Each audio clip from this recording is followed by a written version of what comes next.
Halo, kembali lagi di channel Rahasia Sukses. Kita akan masuk ke sesi ke-6 bagian kedua mengenai pelatihan performa tinggi. Jadi totalnya ada 12 sesi dan kita hampir tiba di titik setengahnya ya gitu ya. Karena ini udah di sesi 6 nih. Dan ini bagian 2 masih mengenai pilar yang keempat gitu ya. Kelima mengenai influence atau pengaruh. Kalau kemarin kita sudah membahas kalau orang-orang yang berpengaruh pasti mereka bisa mempengaruhi pola pikir orang lain dan membuat pola pikir orang lain berubah mengikuti pola pikirnya kita. Dan ini adalah faktor yang kedua mengenai orang-orang yang hebat dalam influence-nya gitu ya. Nah, mereka menantang kita.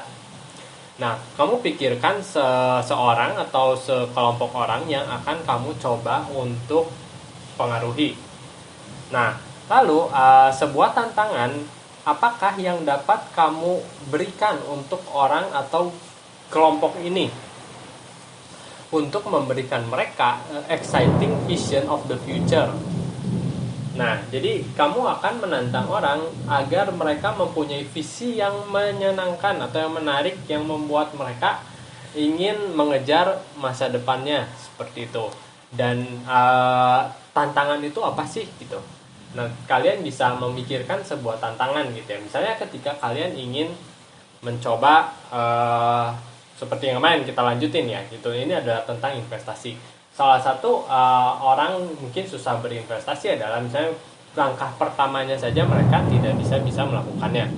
Misalnya contoh gitu ya, kamu bisa menantang seseorang untuk misalnya membuka rekening saham dan membeli misalnya saham pertama pada minggu ini setelah mereka melakukan analisa tertentu. Atau ketika kamu misalnya memang kamu sudah yakin dengan suatu saham tertentu, kamu bisa merekomendasikan mereka dan kamu bisa memberi contoh yang baik gitu ya. Tentu saja kamu harus melakukan analisa sendiri dan si saham itu kemungkinan besarnya tuh adalah untung gitu dan resikonya tuh terbatas. Dan ketika mereka misalnya mempunyai untung tertentu dengan mereka membeli saham tersebut, tentu itu akan menginspirasi mereka untuk berinvestasi lebih lanjut. Nah, itu adalah tantangan pertamanya gitu. Misalnya tantangan pertamanya adalah membeli saham pertama, membuka rekening saham dan membeli saham pertama. Seperti itu. Tentu aja ini tantangannya berbeda-beda gitu ya. Karena kan kalau investasi vision of the future-nya adalah ketika kamu saya pensiun nanti gitu, kamu akan bisa mempunyai uang passive income gitu ya. Akhirnya yang bisa memenuhi seluruh kebutuhan biaya kehidupan kamu gitu. Itu adalah suatu exciting vision of the future. Tergantung nih bedanya dengan apa. Misalnya ketika kamu menantang seseorang untuk mendapatkan misal mencari pasangan hidup gitu, exciting vision of the future-nya tuh apa sih gitu ya. Tentu aja mempunyai keluarga yang bahagia, tentu saja sangat-sangat membahagiakan gitu ya.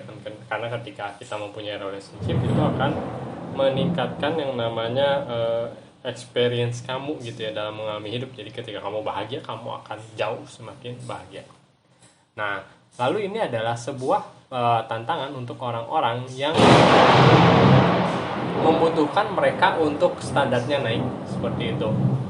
Nah, raise up to because it demands they. Nah, kenapa mereka akan menjadi bertumbuh? Karena ini akan membuat mereka untuk menuntut mereka untuk menantang mereka untuk titik-titik-titik.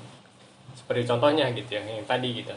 Ketika kamu misalnya berinvestasi atau misalnya memulai suatu bisnis gitu, itu tentu aja akan ada tantangan suatu standar yang baru. Misalnya mereka tadinya karyawan di mana mereka mempunyai gaji yang pasti misalnya setiap bulannya, dan akhirnya kamu menantang mereka ke dunia yang penuh ketidakpastian. Tentu aja ini menjadi sebuah standar yang lebih tinggi untuk orang tersebut. Seperti itu. Lalu, nah, challenge ini akan baik untuk mereka dan orang lain karena itu titik-titik-titik. Tentu aja misalnya ketika kamu menantang orang untuk berinvestasi, itu sangatlah baik untuk mereka dan tentu saja untuk keluarganya mereka dan orang-orang di sekitar mereka, agar bisa menjadi contoh agar si investasi ini bisa bertumbuh dan akhirnya menginspirasi orang lain juga gitu. Dan kehidupannya dia pun pasti tentu lebih bertujuan gitu ya, bukan ketika mendapatkan gaji lalu dihabiskan, tapi mereka akhirnya mempunyai sesuatu yang baik, sebuah alasan yang baik untuk menyisihkan yang namanya pendapatan mereka agar mereka bisa berinvestasi seperti itu. Nah, lalu yang terakhir adalah cara cara kita akan mengkomunikasikan tantangan ini kepada mereka adalah dengan titik.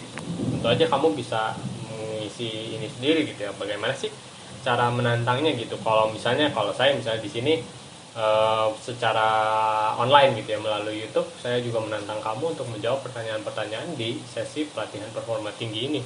Tentu aja nggak gampang gitu ya kalau kamu bisa mengikuti segala sesuatunya dengan baik. Tapi dengan pertanyaan-pertanyaan ini tentu saja ini akan menginspirasi kamu untuk kamu menjadi seseorang yang lebih baik, untuk seseorang yang mempunyai performa yang tinggi.